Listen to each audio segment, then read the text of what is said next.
The submersible's hum filled my ears as we dropped deeper into the Pacific, leaving the last traces of sunlight somewhere far above us. I watched Liam's face light up like a kid on Christmas morning, his nose practically glued to the viewport. "Chloe, look at this." He grabbed my hand and pulled me closer to the window. "Is that a giant squid?"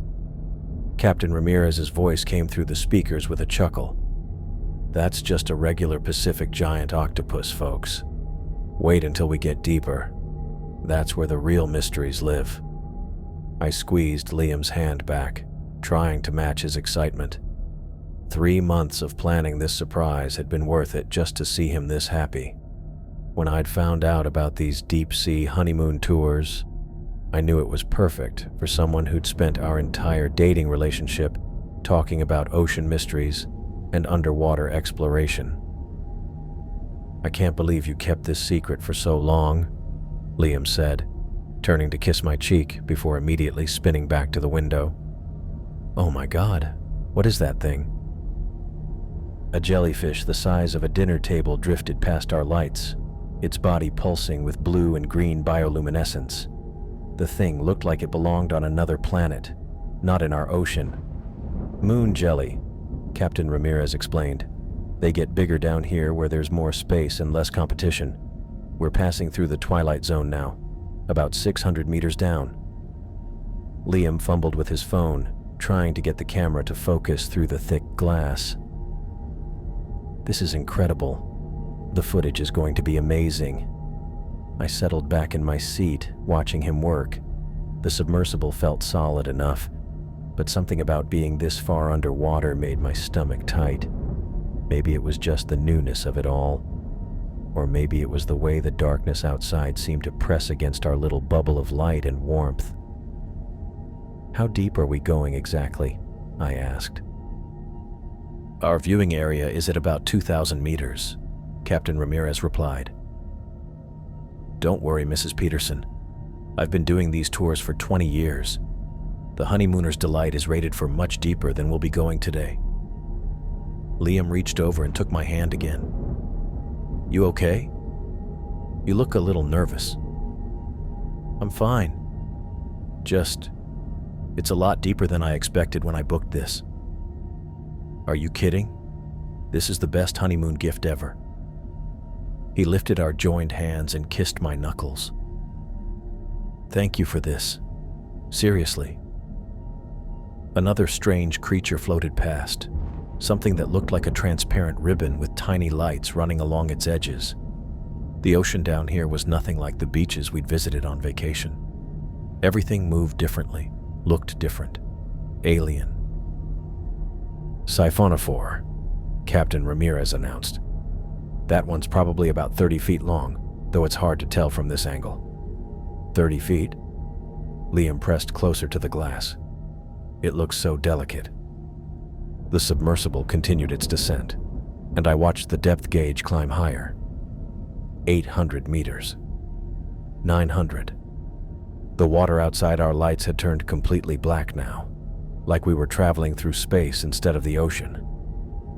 "The pressure out there would crush a human body instantly," Captain Ramirez said, like he was sharing interesting trivia instead of something terrifying. "But you're perfectly safe in here. These windows are rated for pressures 3 times what we'll encounter today." I tried to find that reassuring, but the word crush stuck in my head. Liam didn't seem bothered at all. He was still filming, narrating quietly into his phone about the different creatures we were seeing. "Look at that one," he whispered, pointing at something that looked like a living constellation drifting past. "It's like Christmas lights underwater." The bioluminescence was beautiful, I had to admit. Every few minutes, something new would appear in our lights. Fish with glowing spots, jellies that pulsed like heartbeats, things I couldn't even identify as animals or plants. "We're approaching 1 through 500 meters now," Captain Ramirez announced. "This is where things get really interesting. Keep your eyes open for some of the larger deep-sea species." Liam bounced slightly in his seat. Larger species? Giant isopods, deep-sea sharks, maybe even a Dumbo octopus if we're lucky. The Mariana Trench area is home to some of the most unique life forms on the planet. I felt the submersible adjust its angle slightly, and my ears popped. The sensation reminded me just how far we were from the surface, from air, from any kind of help if something went wrong. "You sure you're okay?" Liam asked, noticing my expression. "Yeah, just taking it all in." He squeezed my hand. "We can ask Captain Ramirez to head back up if you want." "No way. You're having too much fun." And he was. I'd never seen him this excited about anything, not even when he'd proposed. His enthusiasm was starting to rub off on me, pushing back some of the nervousness. "Folks, we're about halfway to our destination." Captain Ramirez's voice crackled through the calm. "The next 1,000 meters is where we'll start seeing the really spectacular sights. Hope you're ready for some once-in-a-lifetime views." Liam grinned at me. "Ready?" I looked out at the endless black water surrounding us, at the strange creatures moving through our lights like ghosts, and tried to ignore the small voice in my head that wondered what else might be waiting for us in the depths below. "Ready," I said. The submersible leveled off, and I felt that familiar ear-popping sensation as we reached our final depth. Through the viewport, the landscape had transformed into something that belonged in a science fiction movie. "Welcome to the Mariana Trench Tourist Zone," Captain Ramirez announced. 2,000 meters below sea level, folks. You're now deeper than most humans will ever go. Massive cliffs rose up around us like underwater skyscrapers, their surfaces covered in strange formations that caught our lights. Everything was bigger than I'd expected. The scale made our submersible feel like a toy floating through a giant's playground. "This is unreal," Liam whispered, his phone already recording. "Look at those formations, Chloe. They look like underwater mountains." He was right. Towering peaks and valleys stretched out in every direction, carved by currents and pressure over millions of years. The rock faces were covered in what looked like snow, but was probably some kind of deep-sea sediment. "Those white patches you're seeing are mostly marine snow," Captain Ramirez explained, like he'd read my thoughts. "Dead plankton and organic matter that drifts down from the surface. It can accumulate for centuries down here." I watched a school of bizarre fish swim past. They were completely transparent except for their glowing organs. Their movements looked almost mechanical, perfectly synchronized as they navigated around the rocky outcroppings. "The life forms down here have adapted to pressures that would kill surface creatures instantly," Captain Ramirez continued.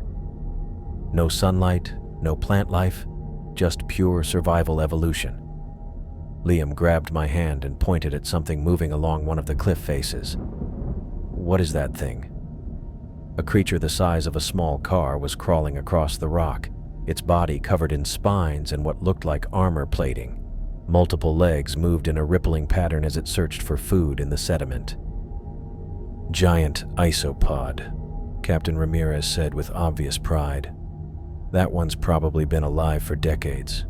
They grow slowly down here, but they can get massive." "Decades?" I asked. "How long do they live?" "Nobody knows for sure.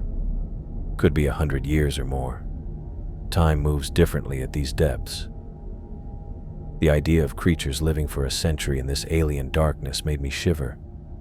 Everything down here operated on a completely different time scale than the world above. Our lights swept across more formations as Captain Ramirez guided us through what felt like an underwater canyon. The walls rose up on both sides, creating a corridor of rock that seemed to go on forever. "This is incredible footage," Liam said, adjusting his phone's angle.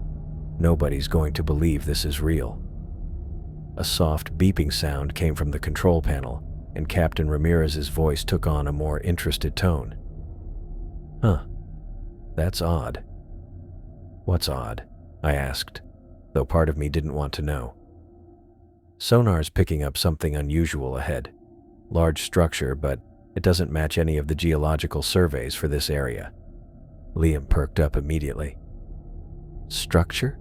Like what kind of structure? Probably just an ancient rock formation we haven't cataloged yet. These trenches are full of surprises, but it's big, much bigger than anything else we've seen today. The submersible adjusted course slightly, and I felt the subtle shift in our movement. Through the viewport, the landscape ahead looked different somehow, though I couldn't put my finger on why. "How big are we talking?" Liam asked. "Hard to say. The sonar reading is, well, it's stretching beyond our equipment's range. Whatever it is, it's been buried under sediment for a long time." I rubbed my arms, suddenly aware that the cabin felt cooler than it had a few minutes ago. The environmental display still showed normal temperatures, but goosebumps were forming on my skin anyway. "You cold?" Liam asked, noticing my movement. "A little. Must be the excitement." He grinned and put his arm around me. Or maybe it's the fact that we're 2 miles underwater in a metal tube. "Thanks. That's very comforting." "Hey, at least if we discover alien ruins, we'll be famous." I laughed, though the joke hit a little too close to whatever was making me nervous. Alien ruins. Think about it. Mysterious buried structure in the deepest part of the ocean. That's definitely where aliens would hide their stuff. "You watch too many movies." "Or not enough," he said, pressing his face back against the viewport. "This is way cooler than any movie." Captain Ramirez's voice crackled through the comm again. "I have to admit, folks, in 20 years of running these tours, I've never seen a sonar reading quite like this one. Whatever's down there, it's got some unusual geometric properties." "Geometric how?" I asked. "Too regular to be natural rock formation. Could be an old shipwreck, but the size is all wrong. Ships don't get this big." The beeping from the sonar intensified as we moved closer to whatever was buried ahead of us. Our lights began to illuminate the ocean floor more clearly, and I could see disturbed sediment patterns that looked almost deliberate. "There," Liam said, pointing ahead. "Do you see that?" Strange shadows were moving across the seafloor in our lights, but they didn't seem to correspond to any creatures or objects I could identify. The patterns shifted and flowed like something was moving just beneath the surface of the sediment. "Probably just our lights creating optical effects," Captain Ramirez said, but his voice carried less certainty than before. "The sediment down here can play tricks on your eyes." Liam had his phone pressed against the viewport, trying to capture whatever we were seeing. "This is amazing. The shadows look almost like they're moving on purpose." I watched the patterns flow across the ocean floor and felt that chill again. The shadows did look purposeful, like something large was shifting position just out of sight beneath the accumulated marine snow. "How much further to this structure?" I asked. "Should be coming into visual range any moment now," Captain Ramirez replied. "Get ready for something special, folks. Whatever's down there, you're probably the first tourists to ever see it." Liam squeezed my hand, his excitement infectious even through my growing unease. "Ready for our big discovery?"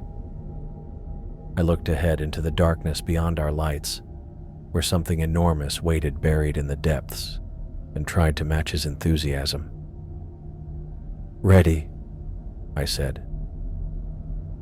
The submersible hung suspended above the buried structure, our lights casting long beams down through the water. Captain Ramirez's voice came through the comm with a thoughtful tone I hadn't heard before. "You know, there are some old stories about this area," he said. "Local fishermen have been talking about it for generations." Liam perked up immediately. "What kind of stories?" "Well, supposedly there's an old pirate ship somewhere around here. The Sea Serpent, they called it. sank back in the 1600s during a storm, loaded with treasure from raids along the Spanish Main. A real pirate ship? Liam's excitement was infectious, but something about the captain's tone made my stomach tighten. That's what the legends say. The story goes that the crew was so obsessed with protecting their gold, they swore they'd guard it even after death. Typical pirate folklore, you understand. I watched Liam's face light up as he pressed closer to the viewport. That's incredible. Do you think this could actually be it? Captain Ramirez was quiet for a moment, and I could hear him adjusting controls. Well, I have to admit, I'm seeing some things down there that don't look like natural rock formation. Our lights swept across the seafloor below, and I could make out what definitely looked like wooden beams jutting up through the accumulated sediment. The shapes were too regular, too purposeful to be anything nature had carved. Those are ship timbers, Captain Ramirez said, and his voice carried genuine surprise. I'll be damned. We might actually be looking at wreckage down there. Liam grabbed my hand and squeezed it. This is amazing. We're looking at a real shipwreck. Can we get closer? Maybe we should move on, I said quickly. See some of the other areas you mentioned? Are you kidding? Liam turned to me with wide eyes. This is the discovery of a lifetime. Captain, can you tell us more about the sea serpent? Captain Ramirez seemed happy to oblige. The stories say it was captained by a man named Blackwater Jim. Ruthless pirate, even by the standards of his time. The ship was supposedly carrying the combined treasure of a dozen raids when it went down. I rubbed my arms, noticing that the cabin felt cooler than it had a few minutes ago. The environmental controls still showed normal temperature, but I could see my breath starting to fog slightly when I exhaled. The local legends claim the crew made some kind of pact, Captain Ramirez continued. Swore they'd never let anyone else claim their treasure, no matter what happened to them. The water around us seemed to be playing tricks with our lights. Everything looked slightly distorted, like heat waves, but underwater. I blinked hard, trying to focus on the wreckage below, but the optical effects made it difficult to see clearly. Look at that, Liam said, pointing down at the buried ship. Are those fish swimming around it? I followed his gaze and saw movement in the shadows below. Dark shapes were moving between the wooden beams, but their patterns seemed too organized for fish, too deliberate. Probably just deep-sea scavengers, Captain Ramirez said, but I caught a note of uncertainty in his voice. Let me try to get some better readings on this wreck. The submersible descended slightly, bringing us closer to the buried remains. I could see more details now. What looked like the curved ribs of a ship's hull, sections of deck planking, even what might have been part of a mast. The sonar's acting up, Captain Ramirez muttered. Getting some strange readings. The metal detector is going crazy too. Liam had his phone out again, trying to capture footage of the wreck. This is unbelievable. Nobody's going to believe we found an actual pirate ship. The movements below were becoming more pronounced. Whatever was down there, it wasn't behaving like any sea life I'd ever seen. The shapes moved in formation, circling the wreckage in patterns that looked almost protective. Captain, I said, maybe we should head back up. The instruments seem to be having problems. Just a few more minutes, Liam pleaded. This is incredible. Can you imagine the history down there? I watched the shadows move around the buried ship and felt that chill again. My breath was definitely fogging now, despite what the temperature gauge said. Something was wrong with our heating system, or something else was making the cabin cold. The water's doing something weird, I said, pointing at the strange shimmer effects around us. Everything looks distorted. Captain Ramirez was working his controls, trying to get consistent readings from his equipment. I'm seeing some unusual electromagnetic activity. Could be interference from mineral deposits in the wreck. The dark shapes below seem to be moving closer to the surface, rising up from the buried ship toward our lights. I counted at least a dozen of them, all moving with that same purposeful coordination. "Liam, look at how those things are moving," I said. "That's not normal fish behavior." He studied the patterns below us, his excitement starting to mix with curiosity. "You're right. They're moving like they're organized. Probably just following current patterns around the wreck," Captain Ramirez said, but his voice lacked conviction. "The structure creates unusual water flow." I pulled my jacket tighter around me, watching my breath fog in the increasingly cold air. The shadows below were definitely getting closer, and the water around us continued to shimmer with those strange optical effects. "Are you getting cold?" I asked Liam. He nodded, finally noticing what I'd been feeling. "Yeah, actually. When did it get so cold in here?" Captain Ramirez's voice came through the comm with a hint of concern. "Environmental systems are showing normal operation. Must be a sensor malfunction." But I could see ice crystals starting to form at the edges of the viewport, and the shadows below were now close enough that I could make out individual shapes moving through our lights. Whatever was down there, it was coming up to meet us. And I was starting to think we really should have moved on when I'd suggested it. The water around us started glowing, not the soft blue-green of the bioluminescent creatures we'd been watching, but something else entirely. Something cold and wrong that made the hair on my arm stand up even before I understood what I was seeing. "Liam," I said, my voice coming out smaller than I intended. He was still focused on his phone, trying to adjust the camera settings. "Just a second. I think I can get a better shot of those formations." "Liam." I grabbed his arm hard enough to make him look up. The glow was getting brighter, rising from the ocean floor like someone had turned on underwater floodlights. But the light wasn't coming from any source I could identify. It just existed, spreading through the water in patterns that hurt to look at directly. "What the hell?" Liam lowered his phone, finally seeing what had my attention. A shape was forming in the glow, massive and dark, rising up from the sediment like something waking up after a very long sleep. At first I thought it was just a rock formation, maybe some kind of geological event we were witnessing. Then I saw the masts. "Captain Ramirez?" I called out, but the comm system had gone completely silent. No static, no background hum, nothing. The ship kept rising. And I do mean ship, because there was no mistaking what we were looking at now. The hull was enormous, easily 3 times the size of any sailing vessel I'd ever seen in museums. But it was wrong in ways that made my brain struggle to process what my eyes were showing me. The wood looked rotten and waterlogged, covered in what had to be centuries of marine growth. Barnacles and seaweed clung to every surface, but they were moving, swaying and reaching like they were alive, like they were part of the ship itself. The whole thing was translucent, like looking at something through frosted glass, but I could see every detail with perfect clarity. "This isn't real," Liam whispered. "This can't be real." He had his phone up again, recording frantically.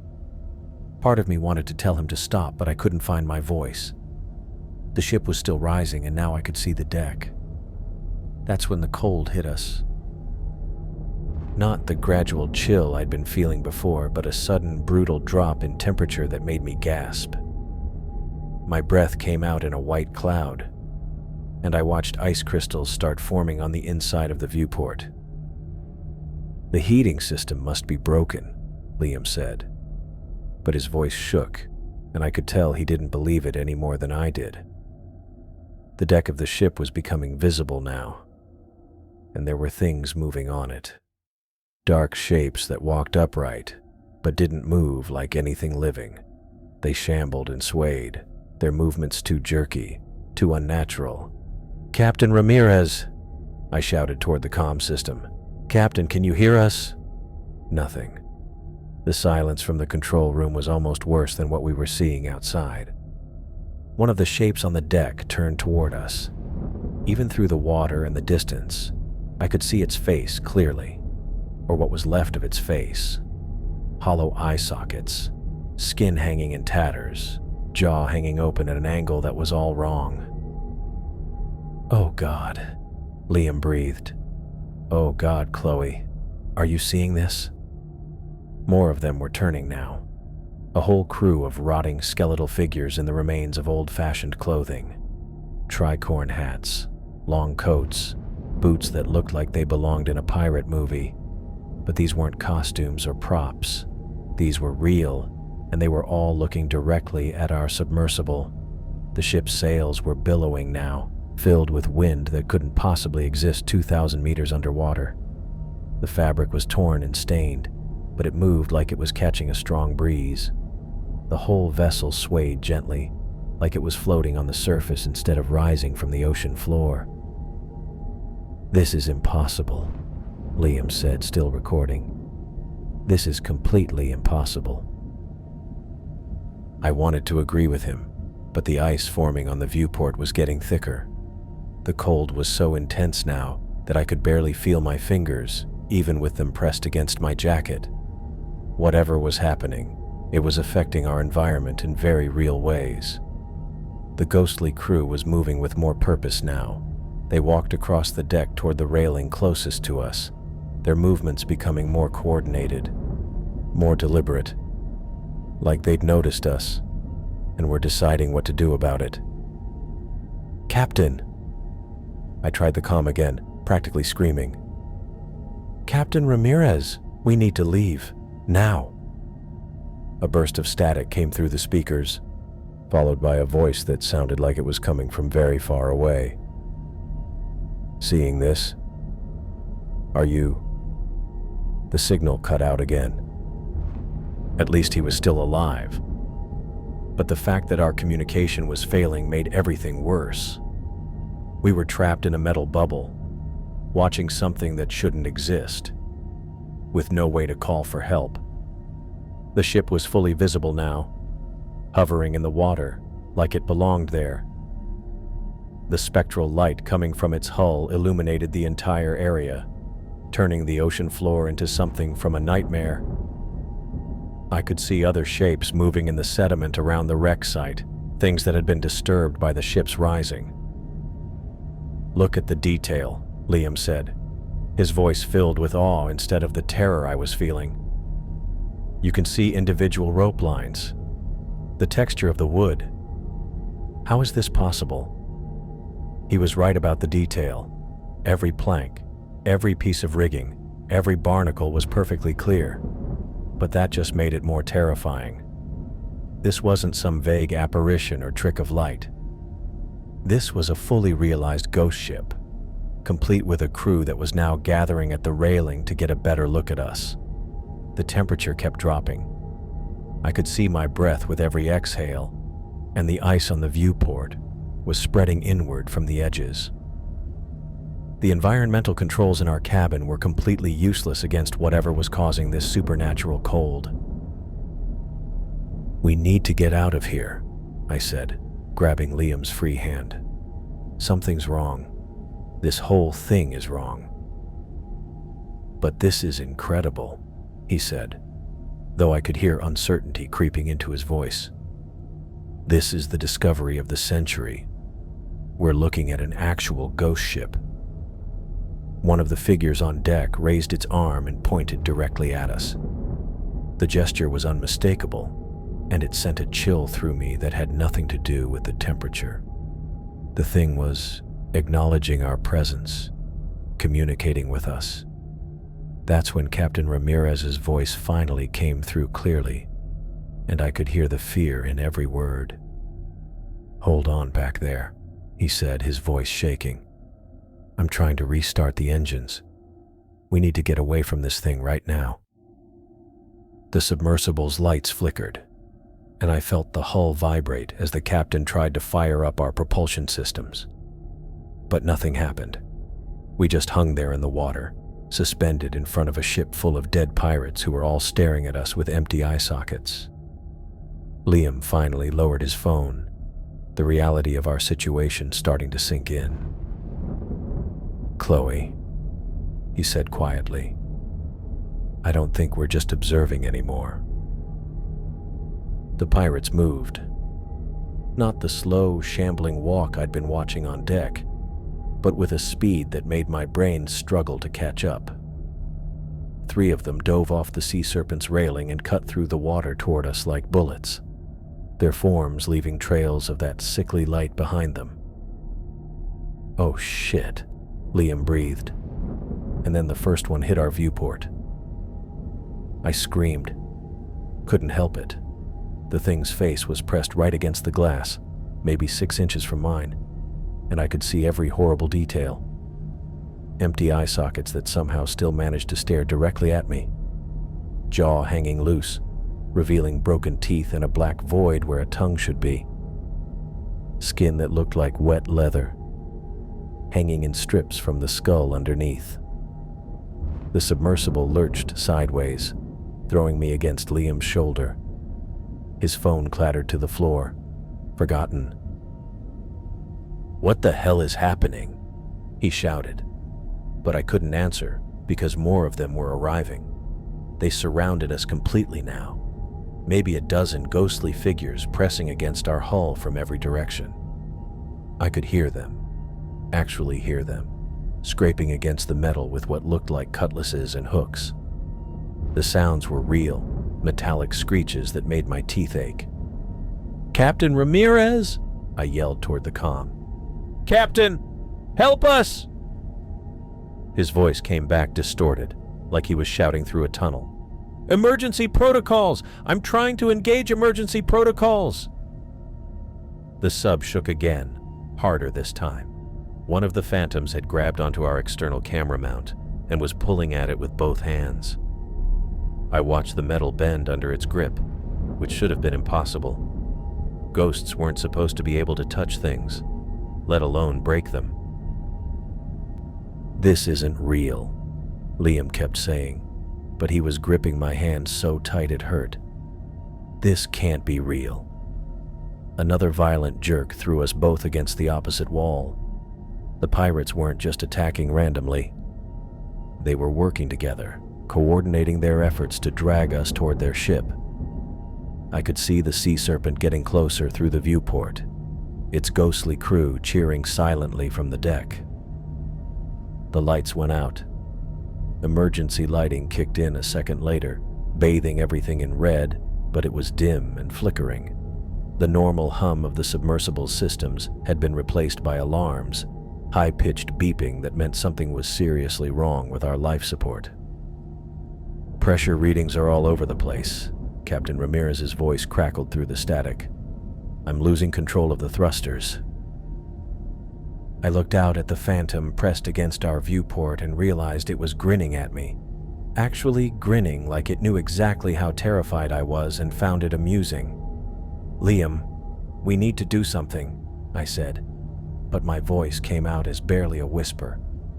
He was staring at the ghost outside, his face pale in the red emergency lighting. "What can we do? They're dead. They're supposed to be dead." The submersible tilted at a sharp angle as more phantoms grabbed onto our hull. I could feel us being pulled downward and sideways at the same time, toward the waiting ghost ship. The metal around us groaned under stresses it wasn't designed to handle. That's when the big one appeared. He materialized directly in front of our main viewport, and I knew immediately this was their captain. The hat gave it away. A tricorn with what looked like gold trim, though everything about him had that same translucent, rotting quality as the others. He was massive, easily 7 feet tall, with a coat that billowed around him like he was standing in a strong wind. but it was his face that made me grab Liam's arm hard enough to leave bruises.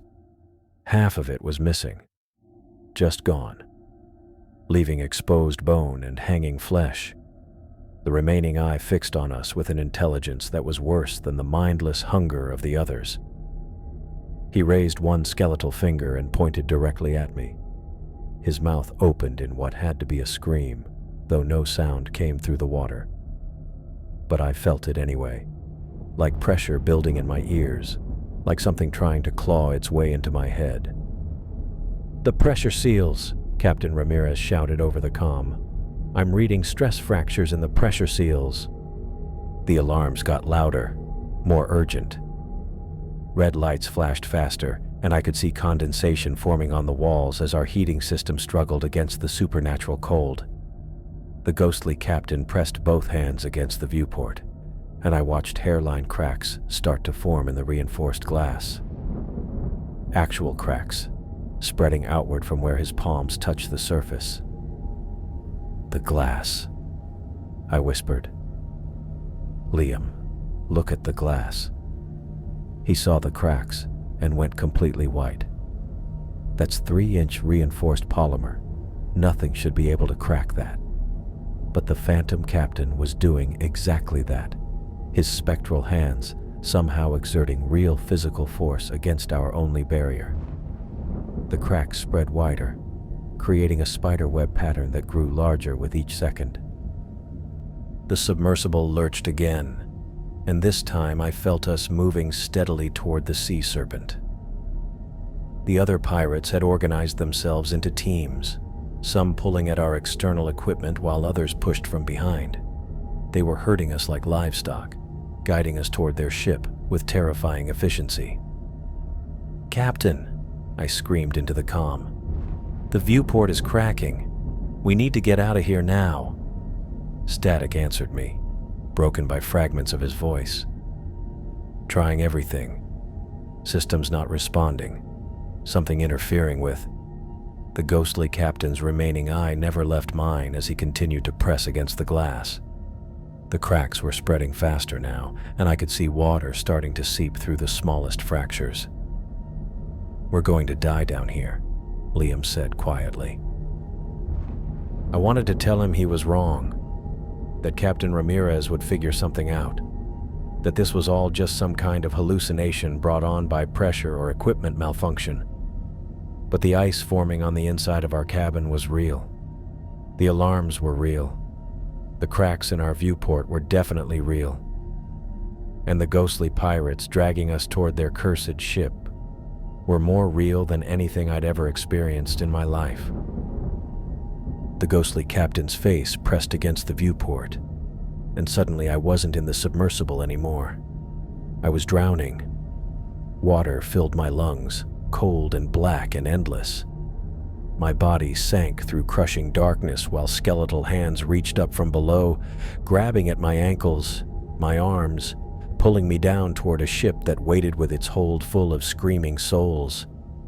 I could see myself among them, chained to rotting timbers, my eyes hollow and dead, serving forever in a crew that would never rest. The vision hit me like a physical blow, and I gasped, choking on air that felt thick as seawater. The despair wasn't mine. It was too big, too old, like grief that had been festering for centuries. It pressed against my thoughts, trying to convince me that fighting was useless, that we belonged down here with them. "Chloe!" Liam's voice cut through the Phantom's influence. "Chloe, look at me!" I blinked hard, forcing myself to focus on his face instead of the horrible images flooding my mind. The captain's remaining eye was boring into mine through the glass, and I could feel him trying to crawl inside my head, filling it with visions of death and endless servitude. Liam grabbed my shoulders and pulled me away from the viewport. "Don't look at it. Whatever it's doing, don't let it in." Frost was spreading across the glass where the Phantom's face touched it, creating intricate patterns that looked almost like writing. Old symbols that hurt to look at directly, like they were carved into my vision instead of the window. "Can you hear me?" Captain Ramirez's voice crackled through the calm, but it was wrong. Other voices were mixing with his, speaking in rapid Spanish or Portuguese, overlapping until I couldn't tell which words belonged to our captain and which came from somewhere else entirely. Malditos son todos. Help you. La maldición del mar. Trying to restart. The foreign voices were getting stronger, drowning out Captain Ramirez completely. They sounded angry, desperate, like they were trying to warn us about something, or maybe claim us for themselves. The lights went out again. This time the emergency lighting took longer to kick in, and when it did, the red glow was so dim, I could barely see Liam's face next to mine. The normal hum of the submersible systems had been replaced by silence broken only by the groaning of metal under impossible stress. "The heating's dead," Liam said, his breath coming out in white puffs. "Everything's dead." He was right. I could feel the cold seeping through the hull like we were sitting in a freezer. My fingers were already going numb, and ice crystals were forming on every metal surface inside the cabin. The environmental controls showed nothing but error messages. The submersible lurched forward, and I felt my stomach drop as we moved toward the sea serpent. The phantoms outside weren't just attacking randomly anymore. They had organized into teams, some pulling our external equipment while others pushed from behind. Their coordination was terrifying, like they'd done this before. "They're dragging us," I whispered. More ghosts were materializing around us, rising up from the ocean floor like smoke. Dozens of them now, all wearing the rotted remains of old-fashioned clothing. Pirates, sailors, maybe passengers from ships that had met the same fate we were about to share. They formed a complete circle around our sub, blocking any possible escape route. The hull groaned again, a deep metallic sound that made my teeth ache. These things were exerting real physical force on our vessel, bending and twisting metal that was designed to withstand crushing deep-sea pressure. "Liam, try the controls," I said, fighting to keep my voice steady.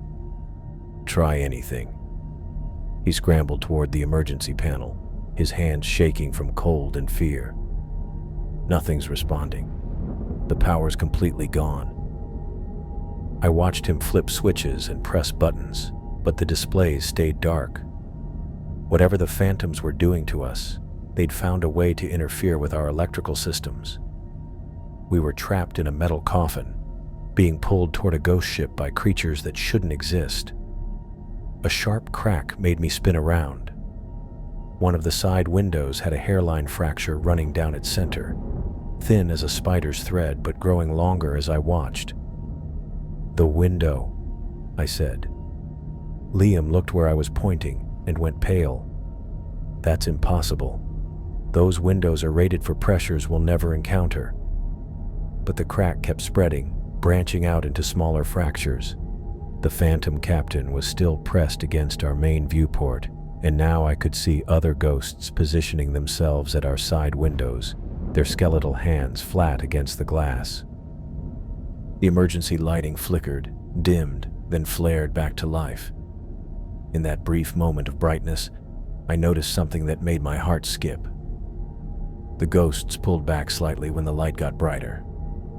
"Liam," I said, grabbing his arm. "The lights. Look at how they react to the lights." He followed my gaze and saw what I was seeing. The phantoms were avoiding the areas where our emergency lighting was strongest, clustering instead around the darker sections of our hull. When the red glow flickered brighter, they actually recoiled. "They don't like the light," he breathed. "Can you get more power to the emergency system? Make it brighter?" He turned back to the control panel, studying the dead displays with new purpose. "Maybe, if I can reroute power from the life support back up." The submersible tilted at a steeper angle as more phantoms joined the effort to drag us toward their ship. Through the cracked side window, I could see the sea serpent getting closer, its ghostly crew preparing to welcome new members. The foreign voices on the comm were getting louder, more insistent. I caught fragments that sounded like warnings, but I couldn't understand enough to know what they were trying to tell us.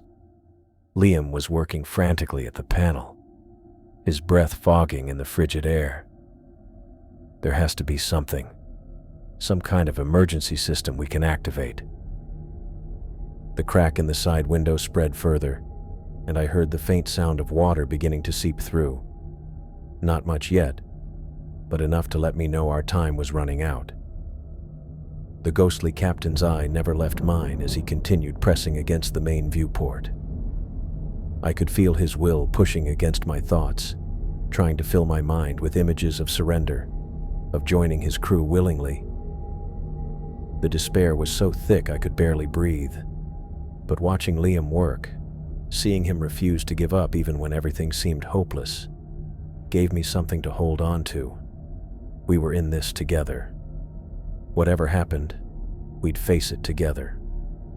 There, Liam said suddenly. Emergency strobe system. It's designed for surface signaling, but if I can activate it down here. The phantoms seemed to sense his discovery. The captain's face twisted into a soundless snarl, and the other ghosts pressed closer to our hull, their attacks becoming more frenzied. "Do it," I said. "Whatever you're thinking, do it now." "The lights," I shouted to Liam, pointing at the phantoms pulling back from our brighter emergency glow. "They don't like bright light." He spun around from the dead control panel, his eyes wide with understanding.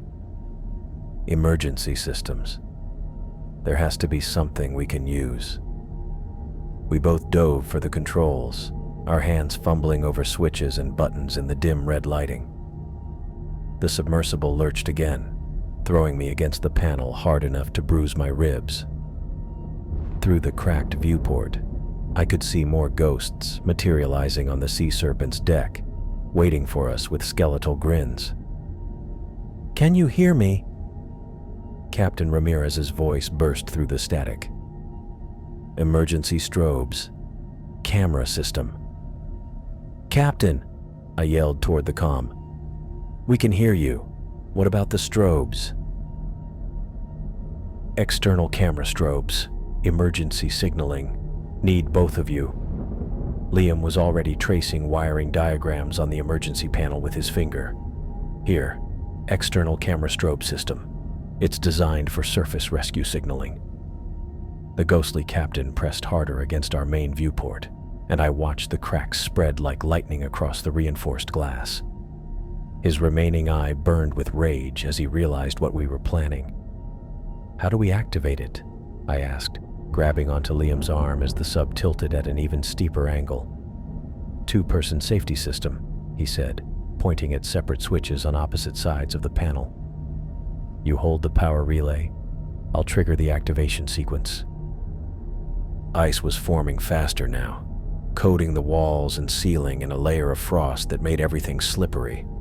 My breath came out in thick white clouds, and I could barely feel my fingers as I reached for the relay switch.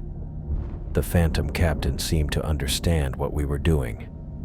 His soundless scream made the hull vibrate, and he began pounding against the viewport with both fists.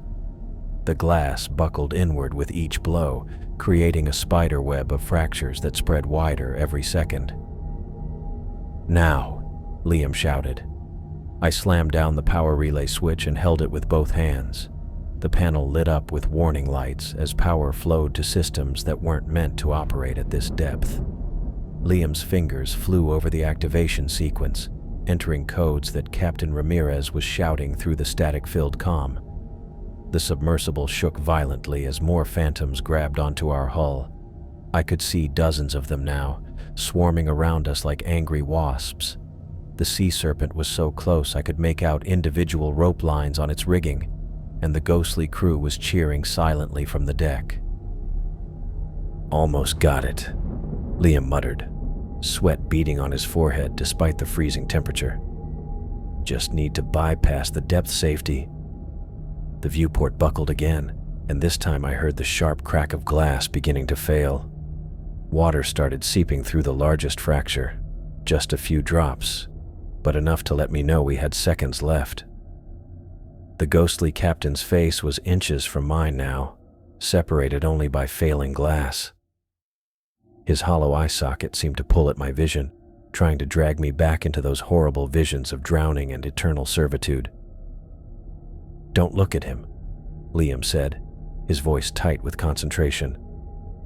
"Keep holding that switch." My hands were cramping from gripping the relay so hard, but I didn't dare let go. The power readings on the panel were fluctuating wildly as our damaged systems tried to handle the emergency strobe activation. "Almost there. Hold on." Captain Ramirez's voice was clearer now, like the electrical interference was fading. The Phantom Captain raised both fists above his head, preparing to deliver a final blow that would shatter our viewport completely. Behind him, I could see the other ghosts positioning themselves to rush in the moment our barrier failed. "Got it." Liam slammed his palm down on the final activation switch. Brilliant white light erupted from every external camera on our submersible. The effect was immediate and devastating. The ghostly captain's face contorted in what had to be agony as the intense strobes hit him. His form flickered like a bad television signal, becoming translucent and wavering. He jerked backward from the viewport, his skeletal hands clawing at his face. All around us, the Phantom pirates were reacting the same way. They released their grip on our hull and fled backward through the water, their forms becoming fainter with each pulse of the strobes.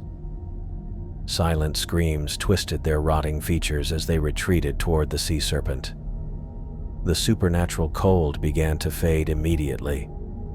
I could feel warmth returning to the cabin as whatever force had been draining our heat was driven back by the lights. The ice on the walls started melting, creating small puddles on the floor.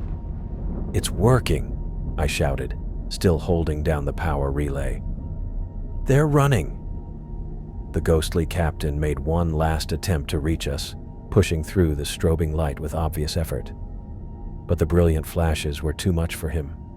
His form dissolved into wisps of spectral energy that scattered in the current. The sea serpent itself was beginning to fade, its translucent hull becoming even more transparent. The Phantom crew retreated to their deck, clustering around the masts and rigging like they were seeking shelter from our lights. "Engines responding." Captain Ramirez's voice came through clearly now. "Getting us out of here." I felt the submersible's thrusters engage with a vibration that traveled through the hull. We lurched forward, pulling away from the ghost ship as our propulsion systems came back online. The strobes continued pulsing, creating a protective bubble of light around us. Any phantom that tried to approach was immediately driven back, their forms flickering and dissolving in the intense illumination. "Keep those lights going," Liam said, his hands still working the controls. "I don't know how long the power will last." Through the cracked viewport, I watched the sea serpent grow smaller as we climbed away from it.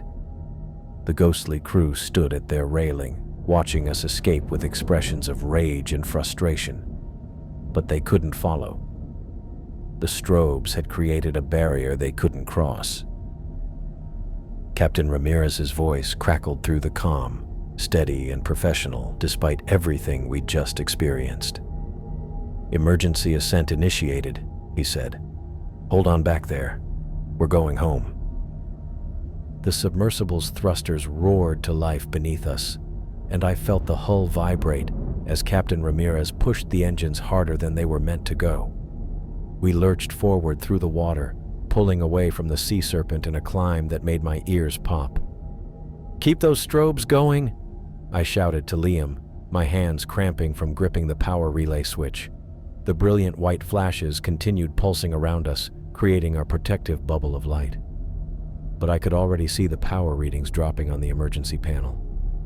These systems weren't designed for extended use at depth, and we were burning through our backup power fast. Through the spiderweb of cracks in our main viewport, I watched the ghostly ship growing smaller below us. The Phantom crew had retreated to their deck, but they weren't giving up. Dark shapes were diving off the sea serpent's railing, cutting through the water toward us with that same impossible speed. "They're following us," Liam said, his voice tight with fear. Captain Ramirez's voice crackled through the comm, clearer now but strained. "I'm pushing the engines past redline. Hull integrity is holding, but barely. How are those lights?" I checked the power gauge and felt my stomach drop. "We're losing power fast. Maybe 10 minutes left on the strobes." "Then we better climb fast," he replied. The submersible angled upward at a steep pitch, and I could feel the pressure change as we rose through the water column. But the phantoms were gaining on us. I counted at least 6 of them, their spectral forms leaving trails of that sickly light as they swam upward in pursuit. The first one reached our hull with a metallic scrape that made my teeth ache. Then another. They were grabbing onto our external equipment, trying to slow our ascent or damage our thrusters. "Something's wrong with the port engine," Captain Ramirez called out. "I'm reading stress fractures in the housing." The submersible lurched sideways, and I heard the grinding sound of metal being bent beyond its limits. One of the phantoms had wrapped itself around our port thruster, its skeletal hands tearing at the protective housing. Liam was working frantically at the control panel, trying to reroute power to keep the strobes operational. "The electrical system is overloading. We're drawing too much power from damaged circuits." A sharp crack made me spin toward the main viewport.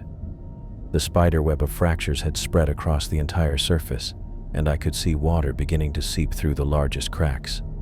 Not much yet, but enough to let me know our time was running out. "Emergency seals are holding," Captain Ramirez said, but I could hear the worry in his voice. "But that viewport won't take much more stress." Another phantom slammed into our starboard side, and the whole sub shook violently. These things were relentless, following us up through the water with single-minded determination. The strobes were keeping them from getting too close, but they were finding ways to attack from the edges of our light bubble. "Depth reading," I called out. 1,500 meters and climbing," Captain Ramirez replied. "But we're losing speed. Whatever they're doing to the engines, it's working." I looked down through the cracked glass and saw the sea serpent beginning to fade, its translucent hull becoming even more ghostly as we climbed away from its resting place. But the phantom crew wasn't giving up. More shapes were diving from the deck, joining the pursuit. The power gauge dropped another notch, and the strobes flickered for a terrifying second before stabilizing. "Liam, how much longer can we keep this up?" He was sweating despite the cold, his hands flying over the emergency controls. "Maybe 5 minutes. The backup batteries are almost drained." 5 minutes. I tried to calculate how far we could climb in 5 minutes with damaged engines and phantoms trying to drag us back down. It didn't look good. The submersible groaned around us, metal stressed beyond its design limits. I could hear new sounds now, the hull flexing, rivets straining, systems failing one by one as we pushed everything past the breaking point. "Captain, what's our ascent rate?" I asked. "Slower than I'd like. These things are creating drag, and the port engine is running at maybe 60% power." Another phantom reached our hull, this one grabbing onto our external camera mount. I watched through the cracked viewport as it began tearing at the equipment with its skeletal hands, trying to disable our strobes at their source. "They're going after the lights," I said. Liam looked where I was pointing and went pale. "If they damage the external strobes, we'll lose our protection." The phantom worked methodically, its rotting fingers surprisingly dexterous as it pulled apart wiring and housing. Sparks flew through the water as connections were severed, and one of our strobe arrays went dark. "Lost strobe array 3, Captain Ramirez reported. "Still have arrays 1, 2, and 4 operational." But I could see more phantoms moving toward our remaining light sources. They'd figured out our weakness and were systematically trying to eliminate our defenses. The main viewport buckled inward with a sharp crack that made my heart skip. Water was seeping through faster now, creating small puddles on the cabin floor. The emergency seals were holding, but barely. 1,200 meters, Captain Ramirez called out. Hull stress is approaching critical levels. I grabbed Liam's hand as the submersible shuddered around us. We were climbing, but slowly, and the phantoms were doing everything they could to stop us. The strobes flickered again, dimmer this time, and I knew we were running out of options. There has to be something else, I said. Some other system we can use. Liam was studying the emergency panel with desperate intensity. Ballast tanks. If we can emergency blow the ballast tanks, we might get enough buoyancy to break free. Do it, I said without hesitation. He reached for the ballast controls, but another violent shake threw him against the wall. A phantom had wrapped itself around our starboard thruster now, and I could see it tearing at the propulsion system with methodical precision. The strobes flickered again, staying dim for several seconds before flaring back to life. Our protective bubble was failing, and the phantoms were getting bolder, moving closer to our hull despite the lights. 1,000 meters, Captain Ramirez announced. Emergency ballast blow in 3, 2, 1. I felt the submersible lurch upward as compressed air forced water out of our ballast tanks. The sudden buoyancy change caught the phantoms off guard, and several lost their grip on our hull as we shot toward the surface, but not all of them.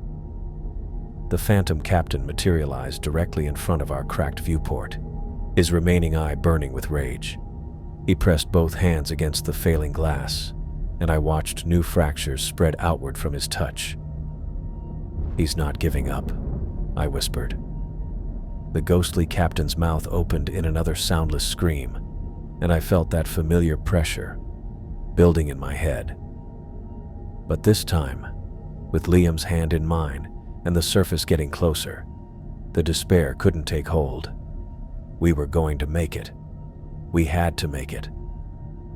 The strobes gave one final brilliant pulse before dying completely. Emergency lighting was all we had left, casting everything in dim red shadows.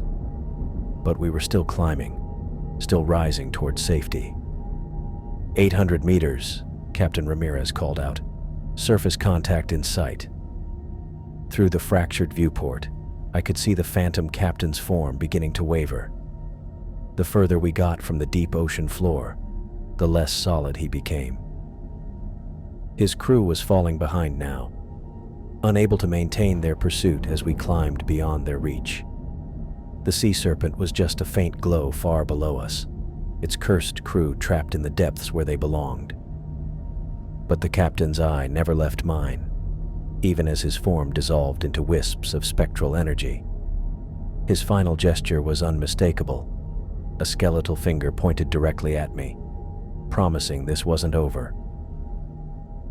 Then he was gone, and we were alone in the dark water, climbing toward the light. The strobes died with a final pathetic flicker. Emergency lighting was all we had left, casting everything in that awful red glow that made the cracked viewport look like it was bleeding. The submersible groaned around us, metal stressed beyond anything it was designed to handle. 500 meters, Captain Ramirez's voice crackled through the comm, but I could hear the strain. Systems are failing across the board, hull integrity at critical levels. The cold hit us again immediately, not gradually this time, but like someone had opened a freezer door directly into our cabin. My breath came out in white puffs, and I watched ice crystals start forming on the walls again. No, Liam whispered. We got away. We got away from them. But I could feel it too, that familiar pressure building in the air, the sense of something ancient and hungry stirring in the darkness around us. The phantom captain wasn't done with us. The temperature kept dropping. Within seconds, I could barely feel my fingers, even pressed against Liam's palm. The emergency lights flickered, dimmed, and I knew we were running out of time. "Captain," I called toward the comm. "The cold's back. They're coming back." Static answered me, broken by fragments of his voice. The electrical interference was starting again, which meant the phantoms were close. Liam squeezed my hand tighter. "Whatever happens, we stay together. No matter what that thing shows us, we don't let go." I nodded, though I wasn't sure he could see me in the dim red lighting. The viewport was a spider web of cracks now, and water was seeping through faster.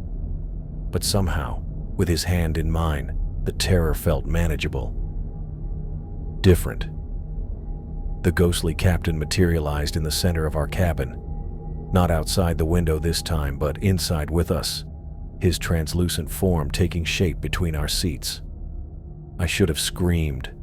Every instinct told me to panic, to try to run from something that couldn't be fought or reasoned with. Instead, I held Liam's hand tighter and stared the phantom down, the captain's remaining eye fixed on me with that same burning hatred, but something was different. He seemed less solid than before, his form wavering like heat shimmer. The further we'd climbed from the ocean floor, the weaker he'd become. He reached toward us with skeletal fingers, and I felt that familiar pressure trying to crawl into my head. Visions of drowning, of joining his crew, of eternal servitude in the depths.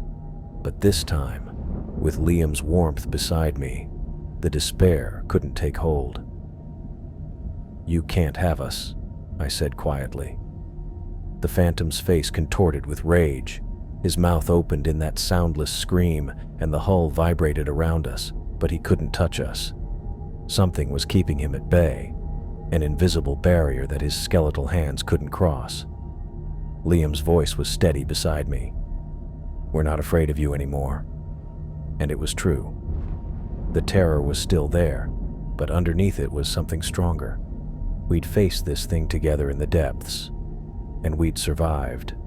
Whatever bond had carried us through the worst of it was still protecting us now. The phantom captain tried to move closer, but his form flickered and became more transparent. He raged silently, clawing at the air between us, but he couldn't bridge the gap. "Emergency coordinates!" Captain Ramirez's voice burst through the static. "Surface station bearing northeast. Hold together just a little longer."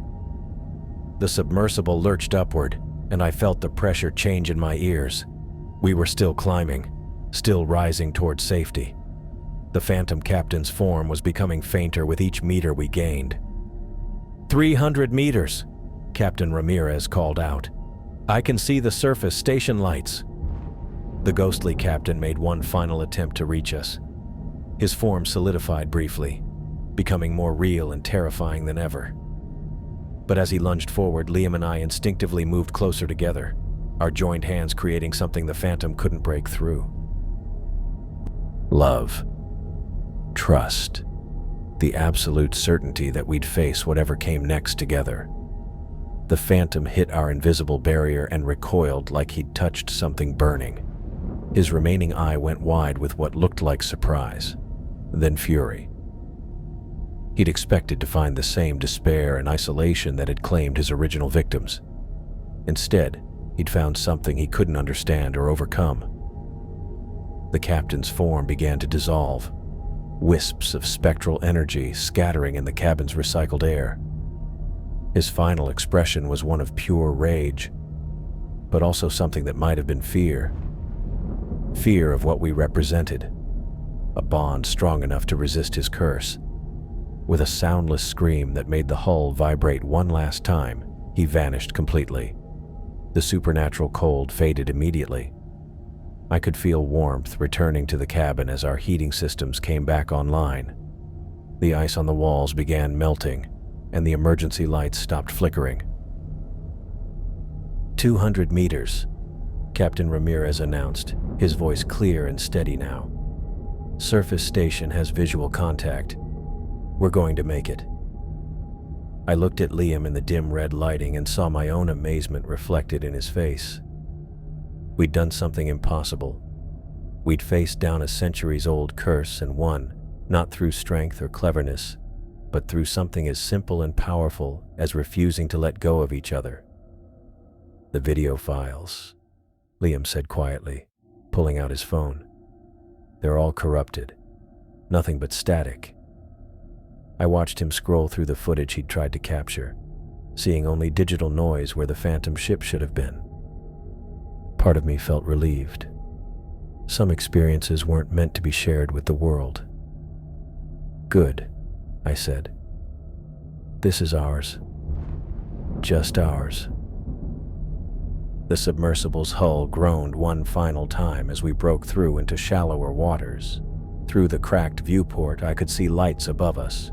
Real lights, electric and warm and completely ordinary.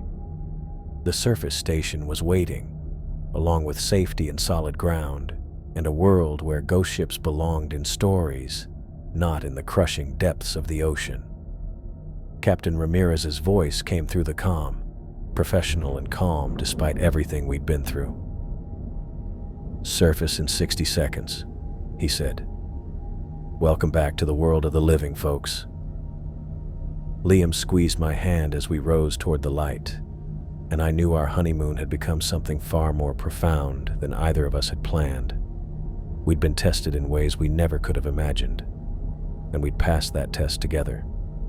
Whatever challenges lay ahead in our marriage, we'd face them with the knowledge that our bond was strong enough to overcome anything, even the supernatural fury of the damned. The submersible broke the surface with a splash that sent water cascading down the cracked viewport, and for the first time in hours, I could breathe easily again. The rescue boat's engines cut to idle as we pulled alongside the emergency station platform. I could hear voices shouting instructions, the clatter of equipment being moved around, but everything felt distant and muffled, like I was hearing it through water. "Easy does it," one of the rescue crew called out as they secured our battered submersible to the dock. "We've got you now." Captain Ramirez emerged from the control section first, his face pale and drawn. He moved like someone who'd aged 10 years in the past few hours, his usual confident demeanor replaced by something haunted. "Medical team to the dock," someone was saying into a radio. 3 passengers, possible decompression sickness, equipment failure during deep-sea tour. Liam helped me climb out of the submersible's hatch, my legs shaking so badly I could barely stand. The platform felt impossibly solid under my feet after hours of floating in that metal bubble. Real ground, real air, real sunlight streaming down from a normal sky. "Ma'am, can you tell me your name?" A paramedic appeared beside me, shining a small flashlight into my eyes. "Chloe Peterson," I managed. "This is my husband, Liam." The medic nodded, making notes on a clipboard. "Any nausea, dizziness, joint pain?" "We need to check for decompression symptoms." I shook my head, though everything still felt surreal. The phantom captain's face kept flashing in my memory, but here in the bright afternoon sun, it seemed impossible that any of it had really happened. A Coast Guard officer approached Captain Ramirez, his expression serious. "Captain, we're going to need a full report on what happened down there. Your emergency beacon indicated multiple system failures."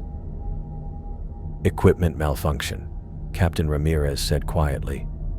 "Electrical problems, heating system failure, pressure seal stress. We were lucky to make it back up."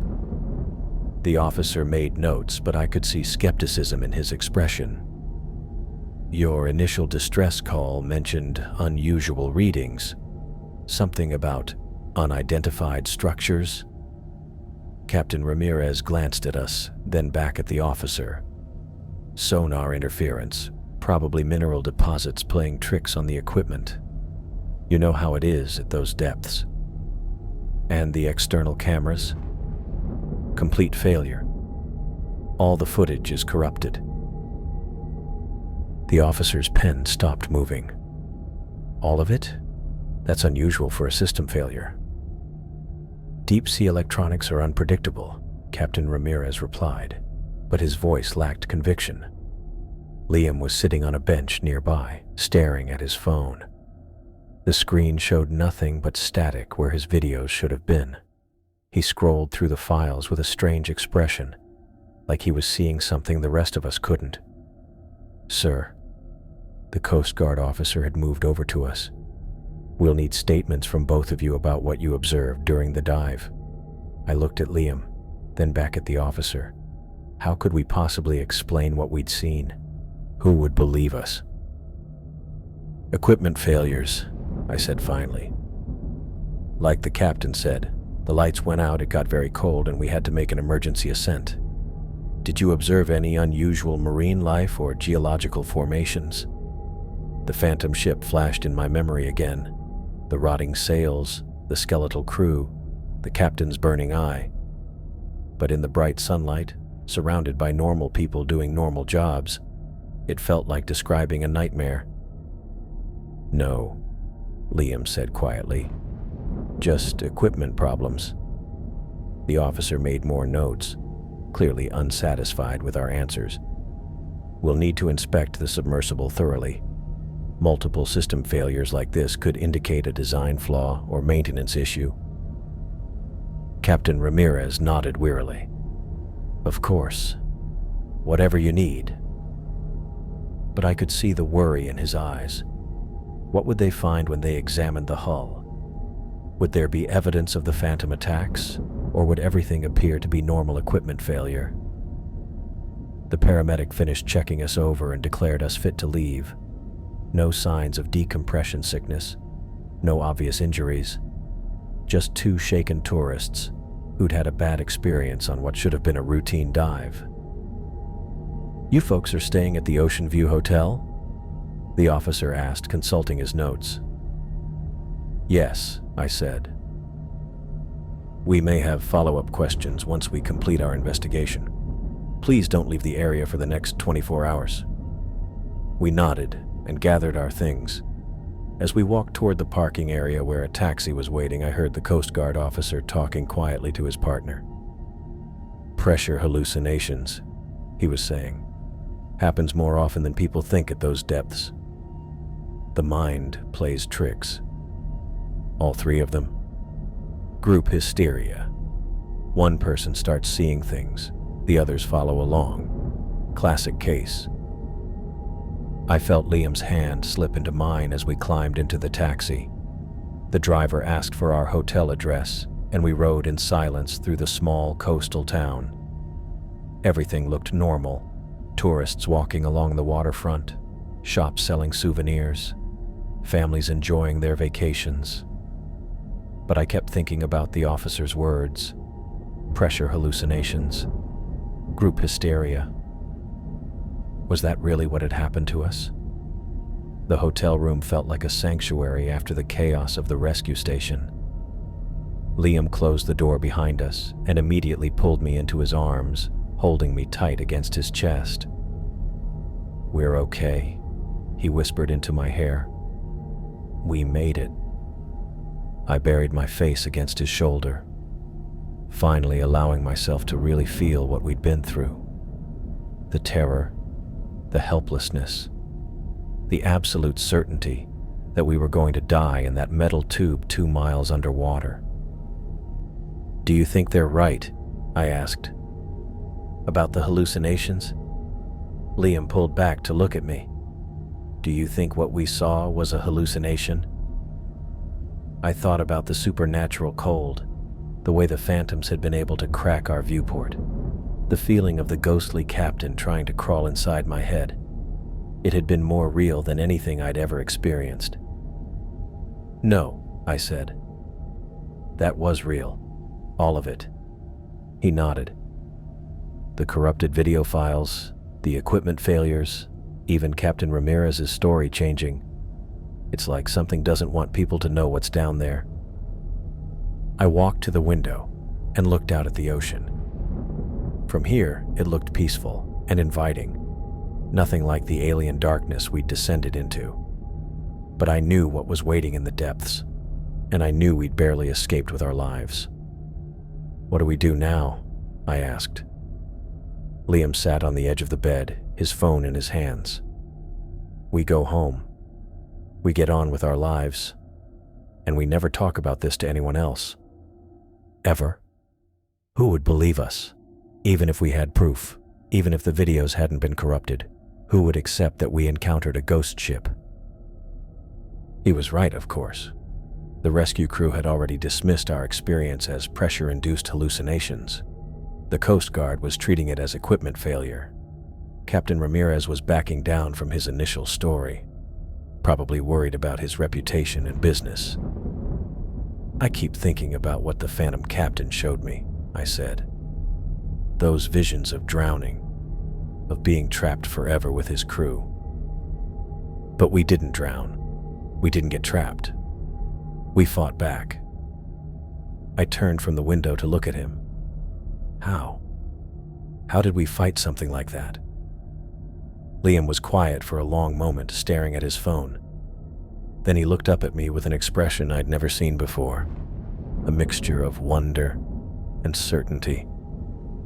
"We held on to each other," he said simply. "When everything else failed, when the lights went out and the phantoms were trying to drag us down, we didn't let go." I remembered that moment in the submersible when the ghostly captain had materialized inside our cabin.